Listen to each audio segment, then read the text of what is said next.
costume dramas are a queer space.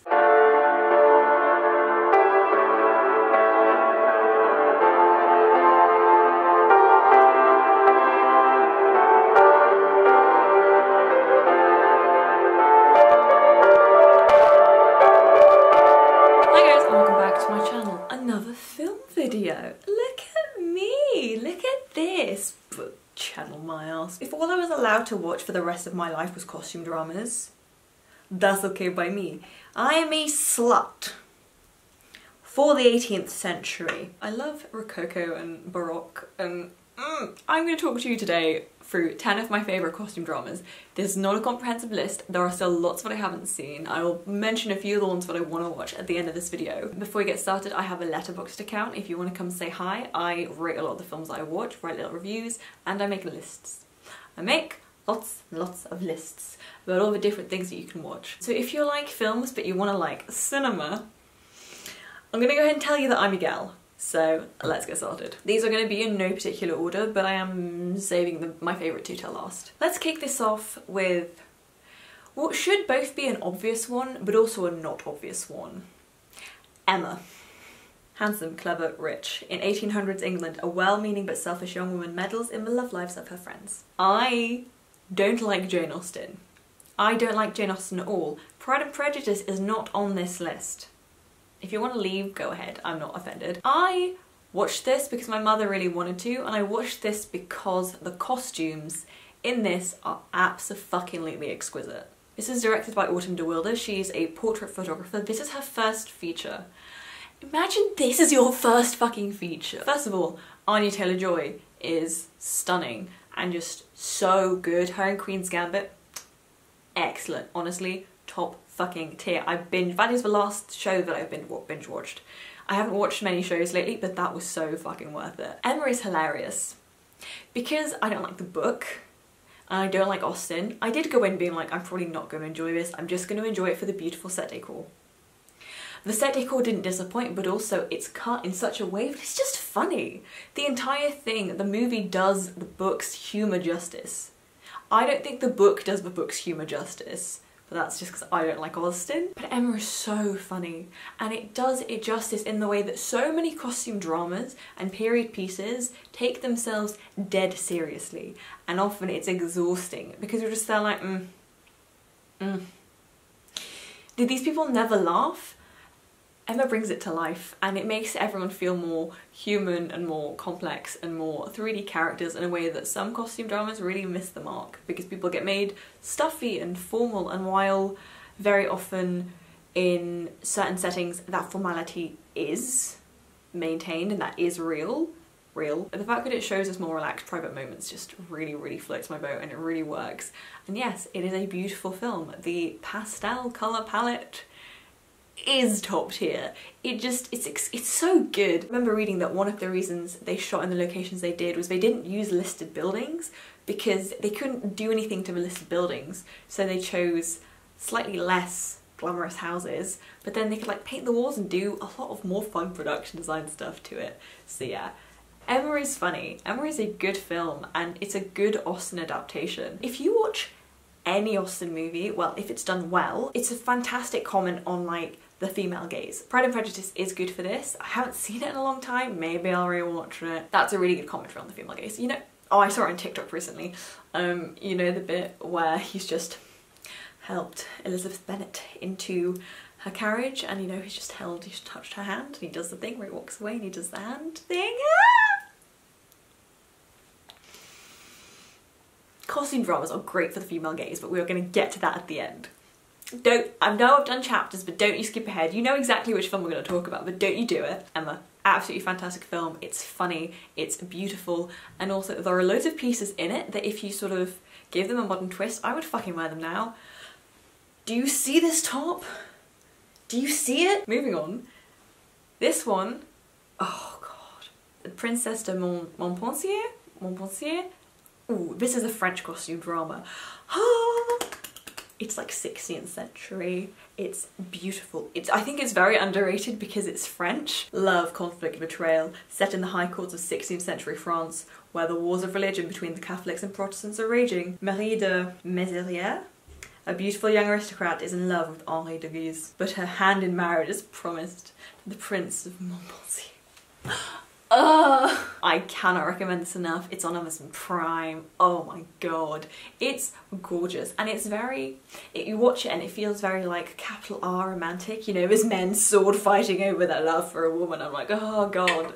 Why will no one sword fight over me? What the fuck? And yeah, it's the whole like you're made to marry this man that you don't really want to marry and you're in love with someone else and... Oh god.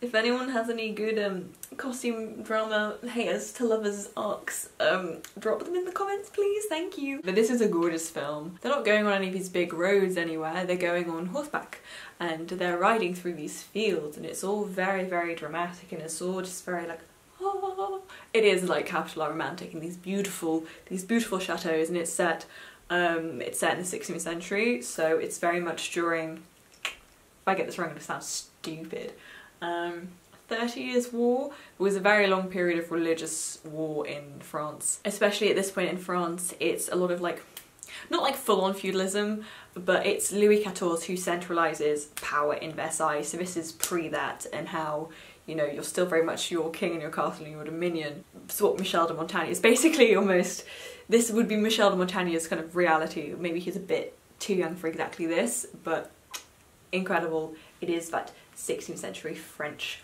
and then the way that they go from their like estates in the countryside to then it's not Versailles. What is the one before that they have? It's not Fontainebleau either. What is it called? Is it Fontainebleau? But it's, oh, so underrated, and I really implore you to watch it. It's very capital R romantic. Very capital R romantic. Next, this shouldn't shock anyone, Shakespeare in Love. I comfort watch this movie and I just want to be with Andrew. Her dress that she wore on the red carpet for this, for like beautiful baby pink Ralph Lauren, I can't get over it. Young Shakespeare is forced to stage his latest comedy, Romeo and Ethel, the Pirate's Daughter, before it's even written. When a lovely noblewoman auditions for a role, they fall into forbidden love. And his play finds new life and title. As their relationship progresses, Shakespeare's comedy soon transforms into a tragedy. Oh my god, I'm just gonna cry myself to sleep. I comfort watch this movie, and because, oh god, what's his name? Joseph Fiennes. Oh, and this is so, it's just so gorgeous. It is escapism comedies, costume dramas, period pieces. By the way, I'm using kind of a narrow sort of definition of costume drama period piece because really anything that is not set today, like something set in the 2000s, technically could count as like a period piece. I'm using it very much, you know, 18th century backwards. Anything that is very much, you know, it's kind of in a weird way a similar vein of dark academia in terms of the romanticization of these beautiful buildings, these beautiful people, this elitism again, because all of these films focus very much on the people at the top of this social pyramid. Sometimes it balances it with a forbidden romance with somebody from like something lower or a different religion or whatever to, you know, create the drama. It's very, very Romeo and Juliet, obviously. But again, it's just like a celebration of this. The celebration and idolization and just indulgence of elitism and the highest form of elitism, which is very much, you know, autocracy and aristocracy. But it's really escapist and it's so indulgent and just so fun to watch, and you're like, oh, I want to be a pretty princess. Please, please. But yeah, that doesn't stop me from comfort watching Shakespeare in Love. It's just so, it's a classic Hollywood film. It is a classic Hollywood period drama, but it's just so beautiful and it makes me feel emotions. It makes me feel emotions, and often costume dramas put love so out of reach because we, in a modern sense, collate marriage and love very, very closely. Where for them they really don't necessarily. Like a love marriage was like very, very rare, which is why many of them had lovers and whatnot. But I think we then see the fact that they can't marry as like the biggest possible obstacle to their love, when in reality they had lovers. Duh. But yeah, our opinions on monogamy and stuff have changed, obviously. In a weird way, we're almost more conservative now than we were 300 years ago. Almost the reverse, right? We expected celibacy until marriage, and then after marriage you could have lovers. Whereas now, we don't expect monogamy until marriage. Much to think about, much to think about. Anyway, moving on. Okay. I will fight you all on this. Pirates of the Caribbean. Yes, also because it's set during the 18th century. And Johnny Depp is gorgeous. And Keira Knightley is gorgeous. And Orlando Bloom. So it's just bisexual panic all around. Like, Keira, I can't remember which Pirates of the Caribbean this is in, but Keira Knightley, when she's... Do I need to say any more about this film? It's fun, it's Disney, it's an exploration, it's a childhood classic of mine. Like, I really enjoy these films, and they're very, very, very fun.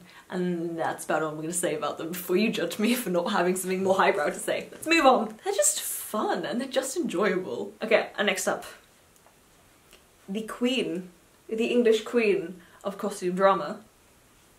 Keira Knightley, the Duchess. I fucking love this. I need to stop saying that I love these films because you know I love these films, but this film is so good. It's a bit slower than the others, and I think it's very much more in its subtleties. Just Keira Knightley as Georgiana Cavendish, the Duchess of Devonshire. Ugh, it does things to me. And like, you know, her husband doesn't love her, and because her husband but she like loves him, and her husband has a mistress, and then it's like, you know, the whole menage a trois thing. They lived together. They literally lived as a menage a trois for such a long time, and I could just, oh, no wonder she spent all of his money and started gambling and stuff. If your husband doesn't love you and you want to feel things, what do? Shop. Which we will also see in a later movie that we're going to talk about. But I think this is more of like a very English, reserved one. I'm not going to talk about Barry Lyndon, but I sort of see similar things in like the way the female characters behave is akin to this. They're very like, it's that reserved. Is frigid the right word? It's always very cold, it's always very measured, and it's always very just formal. So it's like an English costume drama period piece. The Duchess seems to be like an apex of that. My personal favourite thing is obviously when you have such a formal framework, all of the like saucy business that happens just seems so much more exaggerated than any other time, because you know, you're like, oh, this is so bad and terrible, so it has more of that effect than maybe it would do if it's set in modern days. They use Somerset House in one of the shots where they're pretending it's Chatsworth, and like, I know it's not... Would she have been at Chatsworth? Chatsworth, by the way, if you ever get the chance to go, is an incredible English country house. I've been twice. Well, it's the seat for the Dukes of Devonshire. And another fun, let's go full circle with this if you watch my channel a lot. One of the most recent Duchesses of Devonshire was a Mitford sister. Which Mitford was the Duchess? Deborah Vivian Cavendish, Duchess of Devonshire. Yeah, she only died in 2014 actually. That's good on you, hun. Because you know, Nancy's the writer, and then you have like the one's a communist, one's a Nazi. Like they had a lot of flavour. Yeah, and then one of them's a Duchess. There we go, we've come full circle with Emma and all the connections we can see between all of the different things in all of the things that we consume culturally.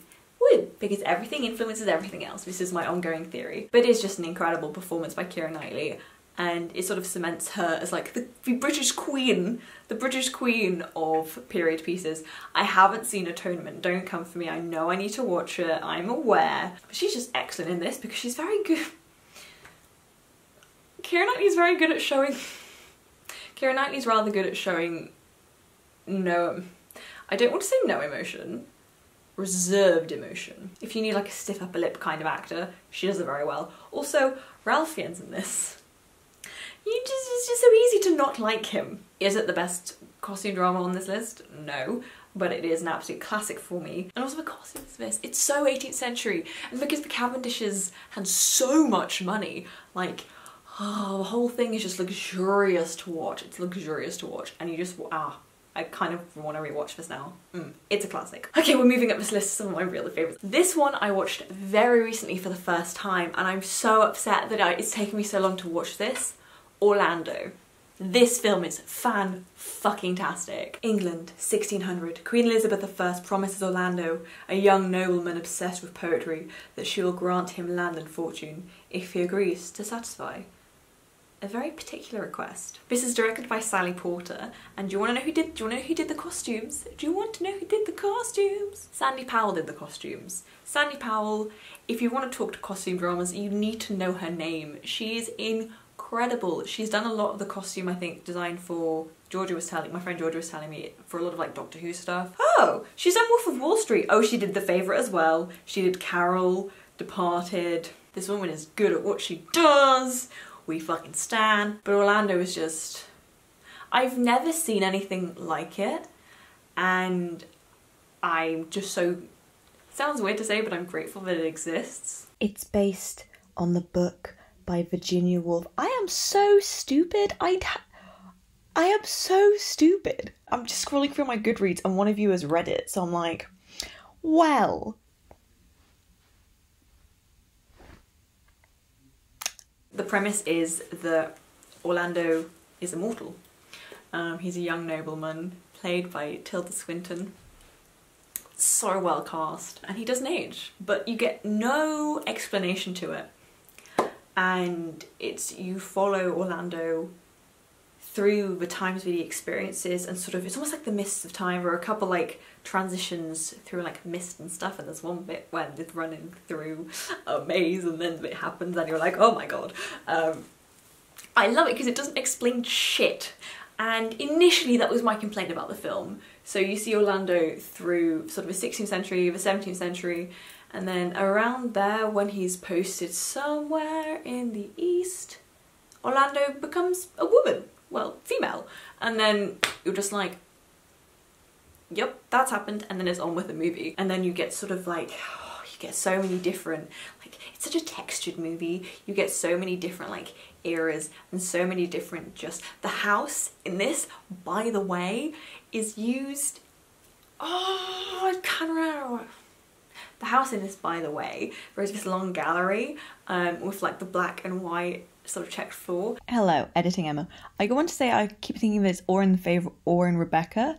It's actually in both. It's called Hatfield House, so it's both in Rebecca, which was really dreadful, by the way. I don't know if any of you've seen it. It's a really dreadful adaptation. So it's in Rebecca, it's used in The Favourite, it's used in Orlando as well, and it's Hatfield House. It's used quite a lot in films. Like, if you go look through any pictures of the interior, you will recognise it because you have seen it before. I think they even shot a fucking Jonas Brothers music video there. Like, trust me, you've seen this house before. It's just texturally just like a trip and a half, and it's wonderful, and no explanation is given to why Orlando doesn't age or why Orlando becomes a woman. And then the enjoyment of Orlando becoming a woman is that then you have all these beautiful dresses that happen with the 18th century and the 19th century, and then like Orlando's like finally gets some lovers and stuff, and you're like, oh baby. It does take you all the way up to the modern era. This is from 92, and it's Orlando on a motorbike with a child. Really good film. I think this is a massively underrated one, and I really, really recommend it. Also, costume dramas are a queer space, and I will happily argue this to the end of the earth. Costume dramas are a queer space. We see this with Orlando, we're going to see this with The Favourite, and we absolutely see this with a film I know that you know that I'm going to talk about. Portrait of a Lady on Fire. And no, I haven't seen Antoinette, but yes, of course, that too. Specifically sapphic. Costume dramas are safe sapphic spaces because costume dramas are already for the girls, gays and theys. Stunning film, and I just think it's so well made, and it's so slow isn't the word, but it's very subtle, and it's not trying to rush you through the movie to get to this like big climax. It's this journey that you go on of transition, transformation and evolution, and each time it's so enjoyable. And you feel like you maybe could go on like that forever, because for all we know, Orlando does. And I really wish more people had seen it. And Tilda Swinton is just, Sally Porter is just incredible. And Sandy Powell is just, there we go. Excellent, excellent movie. Oh my god, Dangerous Liaisons. So I spoke about this in my last video. This also, if you want to watch a modern version of this, watch Cruel Intentions. Oh, it's Dangerous Liaisons. It's so good. Lust, seduction, revenge. The game as you've never seen it played before. In 18th century France, Marquise de Merteuil asks her lover, ex-lover, Vicomte de Valmont, to seduce the future wife of another ex-lover of hers in return for one last night with her. Yet things don't go as planned. But this adaptation is incredible, with John Malkovich and Glenn Close and Michelle Pfeiffer. My god, the influence this film has had on me. The amount of times I've seen this. It is a visual feast, but it does the book justice. It does the shitty things they do to each other justice. It first of all makes the plot make sense, which I don't think it always makes sense when you're reading it. You're just like, I don't really know what's going on. To transition a epistolary novel into this like deceitful drama, and they're just messing with whomever they can because fuck you, we're rich, we're gonna ruin everyone else's lives because that is our prerogative as the top of the social structure in France, because we're aristocrats, so fuck everybody else. Huh. It's so indulgent and it's just so entertaining, and it's just so enjoyable seeing things end horribly for all involved. It's like, you fuck all of you, you were terrible people. It's so fun, it's so great. Like, if you haven't seen it, you should. It's also just structurally, as a story, obviously, yeah, it's a book first, it's very sound. There is very little in this kind of film that makes you go, that doesn't make any sense. Like, everything is very considered and everything has a point to it. And again, the castles and the costume design and just the sheer arrogance, the sheer unadulterated, unapologetic arrogance of these characters. Second to none. Madame de Merteuil and shit, what's his name? The Comte de Bastide. Ugh, you absolute fool. It is not the Comte de Bastide. That is her other ex-lover, the one that she starts to plot things with, is a Vicomte de Valmont. You idiot. Anyway, carry on. I mean, it's fantasy. It's like, of course I want to plot a revenge on my ex-lover for whatever horrible reason, because it's funny. Madame de Merteuil is a really interesting, like, version of women in power. All of these films have characters with women in positions of power, and the ways that they're controlled, or the way that they exert power, or the way that they try to gain power, especially through sex, and especially through heirs, is really interesting. I think I said in my last video, if I will end up writing about anything, it is women, sex and power. And costume dramas are so interesting to do this because any period piece, we know the rules are so much more rigid. So any kind of like tussling and any kind of thing seems like more of an act of defiance, which in itself is just completely delicious. So, yeah, but Madame de Merteuil is a really, in terms of a position of power and strength, at least initially, she's fantastic. As an example, she's a woman who's a widow. She has a very solid position of power because her husband has died. She has all of her titles, she has all of his money, but she ultimately has freedom because there is no man in a high enough position of authority to try and get her to do anything, and also she is old enough that nobody's trying to remarry her. Well, are they kind of trying to get her to remarry? I can't remember. I don't think she has any children either. Great film. Such an interesting film as a display of female power and as abuse of elite power. And also just Glenn Close, John Malkovich, Michelle Pfeiffer, together in a movie. I think the fuck yes. There is a really shitty adaptation called Valmont, which has Colin Firth in it, if that floats your boat. I don't think it's particularly good. I've seen both. It's just not as mean, the other one. This one is just mean. You're not meant to like them. I think I've just had a brainwave. This era, the 17th, 18th century, are my favourite era for costume dramas. And I know that's a question of aesthetics, but I was also realising literally they're so rarely about men. There are so rarely films that focus on these centuries that actually focus on men, and I'm wondering if that is to do with the fact that a lot of the aestheticisms, Baroque aestheticisms, Rococo aesthetics, like, they are not masculine in the slightest not in a modern interpretation of masculine. So is it maybe that people don't make movies about men very often during this era? Maybe Barry Lyndon is the exception. Why would our men at the moment want to watch that? Because that's not something that they necessarily want to like conform to, and it's something that women are much more interested in anyways. Point blank, are just way less costume dramas that are led by men until you go to the Middle Ages or like ancient Rome and Greece, because those men are considered in our modern interpretation as more masculine, because it was also a lot more like war. If you look at 18th century stuff, it's all of the like massive hair pieces and like really intricate embroidery and stuff, and a lot of like, you know, their shoes had heels, all of that kind of like I said, feminine asceticism that is on men, because that's what they wore too. So also gender is a construct. Because like the only thing that I could think of was like, oh, costume dramas that lead men were like Troy, 300, and Braveheart. Those are war films, because we don't generally make costume dramas about men. And then you also think about, like, even if you're Elizabethans, you look at Elizabeth, you look at Mary Queen, like, Queen of Scots, like, think about it. Costume dramas are for the girls' gays days. They are not made for men. No wonder they become, like, safe queer spaces, because women like watching that in a way that, like, straight men don't. Straight men are the problem. This is just the gist of it. Next, the favourite. You know when I said, you know, costume dramas are ultimately queer spaces? England, early 18th century. The close relationship between Queen Anne and Sarah Churchill is threatened by the arrival of Sarah's cousin, Abigail Hill, resulting in a bitter rivalry between the two cousins to be the Queen's favourites.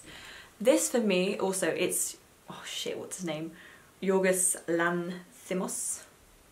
His other really famous film is The Lobster, which is meant to be really fucking good. I haven't seen it, but it's meant to be really fucking good. I'm just so sorry.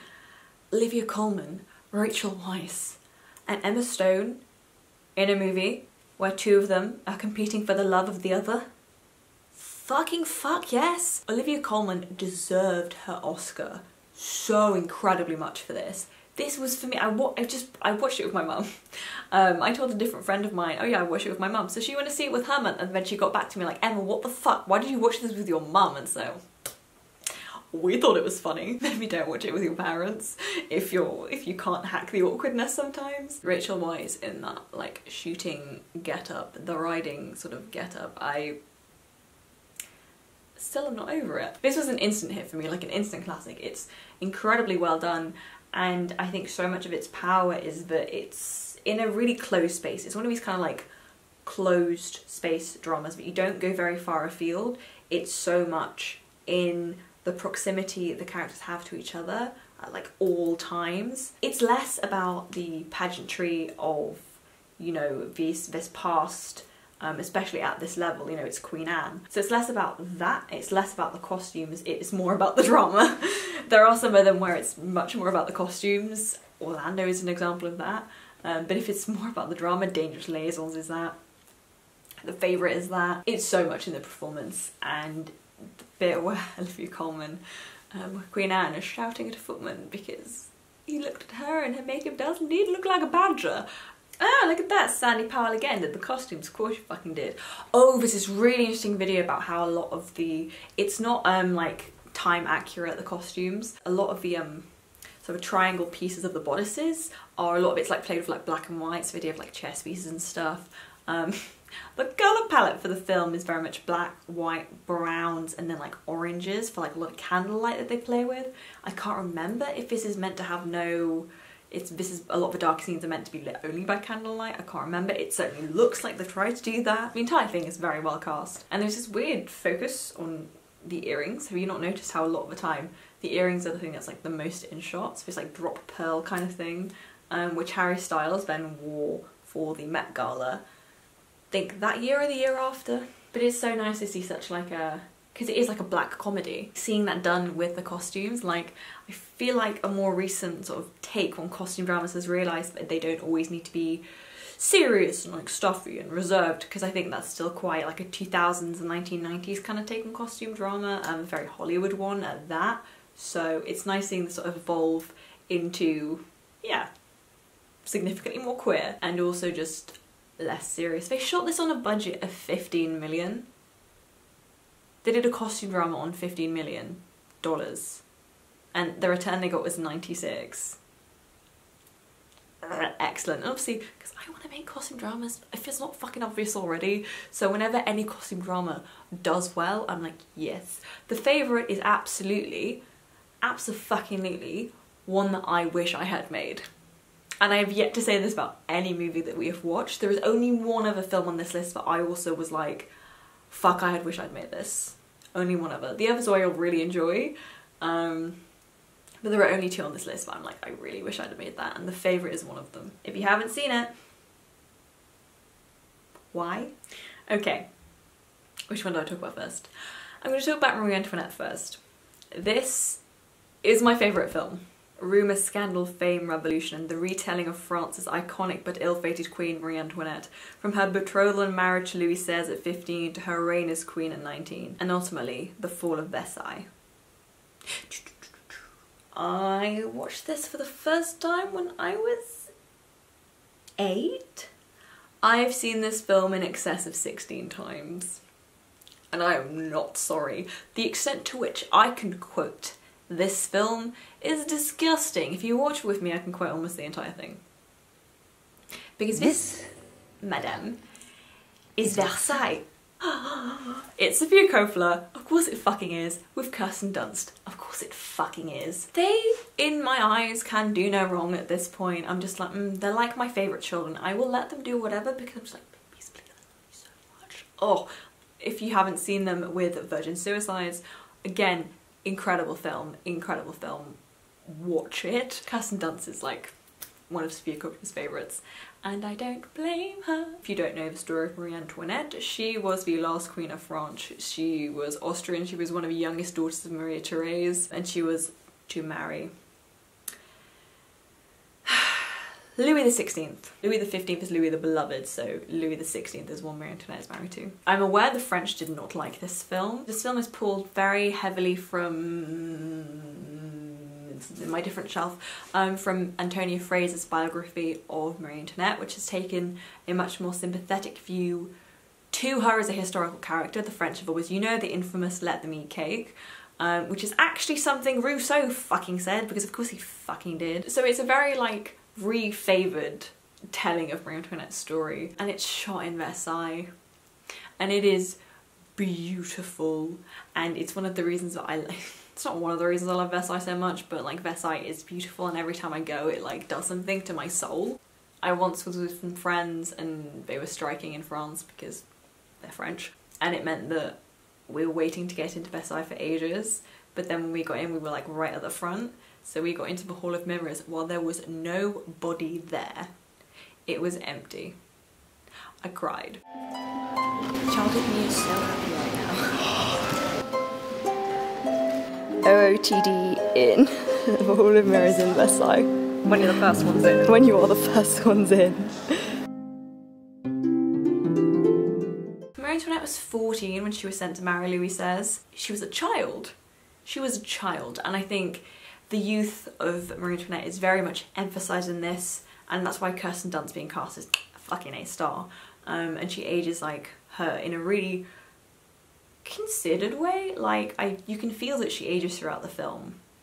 Maybe because just of how young they start her off as. And again, the costume, it got an Oscar for its costume design, I'm pretty sure, because it absolutely deserves it. Like, it's beautiful. And there is this fucking shopping scene, and it's set to I Want Candy. Oh, it's just, I'll link it for you guys below, because it's, again, it's absolute indulgence, and it's showing this like vast, almost infinitely feeling wealth that these people possess. If you're French, I get why you might not like it, but I absolutely do. Oh, what's the line where she gets her firstborn as a daughter? If you'd have been a boy, you'd have been the son of France. But you, Marie-Therese, will be mine. Marie-Therese, shall be mine. Oh, and the other thing with Madame du Barry, which is like, there are A lot of people have recited it. Yes, there are. There are a lot of sequences in this film that editorially you watch them and it's just pure indulgence and it's so entertaining, and this balance that Coppola gets between using 80s like music, which is very youthful, again to emphasise Marie Antoinette was a child, balance with the more contemporary music from the time. Excellent. The soundtrack fucking slaps. I've listened to it so many times. Visual, it's just visual dessert. It's just stunning, and it's, oh, I can watch it and maybe not even listen to it, just look at it and you're like, every frame of painting is a fucking mood with this. It's had a lot of money thrown at it, as you would expect Francis Ford Coppola's daughter to have money thrown at her stuff. I believe it didn't do that well in the box office, but like, I don't really care, I love this movie so much. This has always been a favourite, and it's not that hard as well for a child to understand, which is think why it's remained a favourite for such a long time. I do often switch off before the ending because then it gets sad and I don't want to watch it anymore. Anyway, let's move on to the next one. Of course, I've saved this to last. Of course I watched Portrait of a Lady on Fire, and I still haven't recovered. I watched it like 2 months ago, again with my mum, but I don't think I've recovered. Celine Sciamma has done something once again to my soul. Also, it's the gayest fucking thing ever to cast your ex-girlfriend in a movie. In case you weren't aware. Don't regret, remember, on an isolated island in Brittany at the end of the 18th century, a female painter is obliged to paint a wedding portrait of a young woman.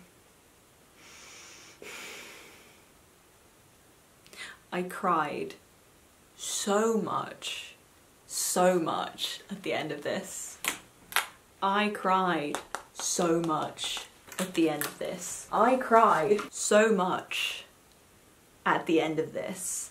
This is a stunning film, and it really is almost costume drama at its most basic. There are like 3 different costumes, and also, first of all, that's more realistic with the amount of dresses that you would have at the time. This whole like changing your wardrobe every single day was reserved for like the wealthiest people, and that was it. Like, that's just not actually normal, so a slightly more realist thing is kind of funny, but also makes it a cheaper movie to make. And I like how there isn't very much emphasis on the house. There's very little emphasis on the physical spaces with which they inhabit, because it's more about the 2D spaces they inhabit together, in the form of the art. Yeah, in the form of the 2D representations of their love and their relationship, being the paintings, the drawings, the books, the written stories, and the way that the story of Orpheus and Eurydice features heavily in this.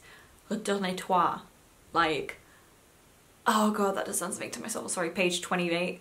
That has also done something to my soul. I don't think I'm ever going to recover.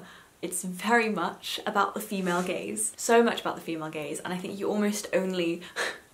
So, with my... I mean, I'm at film school, so in my cohort, we're being told that, like, if anyone has things like, you know, stunts or, you know, any kind of kissing or, like, animals or children in their scripts for the next term that we do, we probably won't get picked because of just the arrangements and logistics with coronavirus and stuff. And then one of the guys in my cohort has gone, how can you make a film without kissing? Where's the romance? Laughs in female gaze. Come on, men. I love Celine Sciamma. If you haven't seen her film, I think the English translation is Tomboy. So good. Water Lilies, so good. And she always casts Adele, what's her face? Hanel? So her and Naomi Merlin. They're both stunning, but like not like necessarily in that incredibly conventional male ideal kind of way. They're very much more the kind of women fall in love with. It's just a sapphic fucking masterpiece. I remember that apparently one of the biggest things the French complained about was there was no sexy sex scene. I mean, I'm not gonna lie to you, I was kind of expecting one, and I was kind of looking forward to it as well, because yeah, so that's one of the things that Sciamma denies the audience. But then I guess the whole point is that, like, is that the only reason that you're watching a film about lesbians? And also, do they count as lesbians because of the context and cultural framework being that it's not a thing, but it's not really a thing in the modern sense. Close female companions, close female friends. And yeah, the female gaze is so much about longing. And it's so much about, with the fact that, you know, the myth of Orpheus and Eurydice comes up, it is that longing. And it is that ultimate denial of the other person, the denial of your chance with that other person, the denial of that future with that other person. So the whole thing with the Retour d'Étoile, like the look back, like please just look at me, like just turn around. When they're ultimately can't stay together and they know this. So there's like an accepted fate built into this, in a way that with many costume dramas it is as well, because often they know they can't marry. But just because you can't marry doesn't mean you can't love, which modern day interpretations often denies, because a lot of people loved without marrying. And also marriage isn't the be all and end all, but we prize it, which is why it gets returned to a lot in costume dramas as like the ultimate fate or ultimate misfate. But it's sort of painful because of the like little things. It's painful because of incredibly little things that they hold on to and remember and use signifiers of their relationship and their lasting love of one another. The fact that by the end, you know, Adele is in this painting with a child, obviously her child, but that she has the book and that it is turned to page 28. Because we know what's on page 28, and just women. This is why you need to let women write movies about women, because I think this brings to mind the only like comparable, and I don't even think they are comparable, they're just on the same topic, which is women, lesbians, is La Vie d'Adèle, Blue is the Warmest Colour, which is directed by a man, and it is, I think, most sapphicsally deeply problematic because it's just the personification of the male gaze. There's an incredibly long sex scene in that, which like it's so long that it just becomes uncomfortable almost because of how aggressive it almost feels. It's with I think her name is also Adele, I can't remember what her last name is, and Léa Seydoux, like God. This is like an antithesis to that in terms of this is the female gaze. It is that longing and staring. I remember somebody on Twitter was like, oh, I want like, you know, a film about lesbians but isn't white people in the aristocracy staring longingly at each other. Watch Watermelon Woman. Do not do Cheryl Dunn such a disservice. Watch her movies as well. Dunny? Dunn? June? Dunny. Dunn? Watch her fucking movie. Obviously the female gaze lends itself really well to costume dramas where there is very little sort of interaction possible when you're being observed and monitored and deliberately kept away from each other. But then I guess with women it's not the same as with men, because female companions, also female homosexuality was never criminalised, not in this country at least, so I'm like, haha, male gaze. But this is just a beautiful and utterly devastating film. And it just reminds me that I desperately would like some queer cinema with a happy ending. I think we've got to the point where like we've all suffered enough in one way or another, but we deserve some happy movies. This crushed my soul, and especially like loving women and dating women is so different. It's just completely different to when you interact with men, and so much of it is just more. It's difficult to explain, but like lesbian time, sapphic time is not the same as straight time.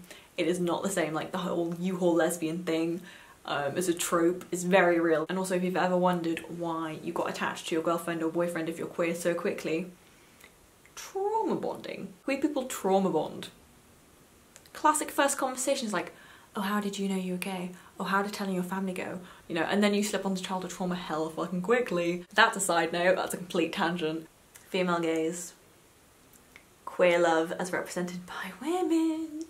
Stop portraying lesbians by men, because it's women kissing each other for men's pleasure. If you look at lesbian porn is not for women. And I think Scalma made a very good point with not putting a sex scene in this, but ultimately I would still like the sex scene. ultimately. God, and it's the whole like, oh, I've been, you know, looking at you this whole time, and you know, oh, where do you think I've been looking? And it's like, oh, it's devastating emotionally. Longing and acceptance, and the fact that you know you can never have that person, but does that mean you'll ever stop loving them? Do you need to marry them as an expression of like ultimate devotion? No. Does this film just hurt because you know how it ends? Yes. Does it hurt more because the ending also was in many ways unexpected? Yes. Do I want page 28 tattooed on my soul? Yes. And it is one of the very rare things that I have actually given 5 stars to. And I give that to basically nothing. This is an incredible movie, and if you haven't done it, you are doing yourself nothing but a disservice. It's on Amazon Prime. I will stop now because this video is of course far too long. Good grief, I'm a terrible YouTuber. I forgot my honourable mentions category. So to rattle this off quite quickly, Belle. It is a beautiful film. It's stunning and it's quite a special story, I think, as far as England goes, and also a culmination of the fact that England had a massive part in the slave trade. So sort of recognising that and sort of acknowledging like where a lot of that wealth obviously came from was slave trade and the colonies. And yeah, I'm very aware that this list is super white, so that's a little bit of a side to that, but that shouldn't be the only reason you watch this. It is a beautiful film through and through, and one with a more interesting moral compass than a lot of the other ones. If you think about what I talked about as like, you know, escapism that is like inherently elitist, obviously, which is then the historical aspect uses as justification for indulgence in wealth. Amadeus, I watched this film when I was quite young, and honestly kind of rocked me to my core. I think this is the first time I saw a tit in a film. Titties in a film. Boobs, breasts, I forgot to. This was definitely the first time that I saw that in a film. I think I was like 8. But this is a really good film. I really encourage you to watch it if you haven't. It's about Mozart. The acting in it is also stellar, but it's more about the fact of the like sort of tension between him, I think it's Salieri, so it's that like sort of tension about the fact that Salieri would have been one of the best composers of his time had Mozart not existed. So it must be so irritating seeing this little shit around the entire time, and you're like, well, fucker. So it's about that like competition, competitiveness, and about genius and burnout, and almost when genius gets bored, what happens to it. Really good film, really interesting, highly rate it. And I already kind of mentioned it, Barry Lyndon. I feel like it is a classic for any kind of list like this. Long film, it's Kubrick, so it's obvious, it's always an interesting film. I think the woman in it, Maria whatever her name is, stunning. It's also one of these things that is every frame a painting. I kind of see this in Marie Antoinette, I kind of see this in The Favourite. It's a lot of it is there's a lot of references to like Hogarth in terms of a lot of the framing and arrangement and light. So definitely go have a look at Hogarth's painting. He did things like A Rake's Progression, A Harlot's Progress, like those kind of things. Just look into his style, it's really interesting. And yeah, those are my honourable mentions. Let me know down below what your favourite costume dramas are. If you've seen any of these, which ones were your favourites? Like, subscribe and all that jazz. And I will see you very soon. Goodbye.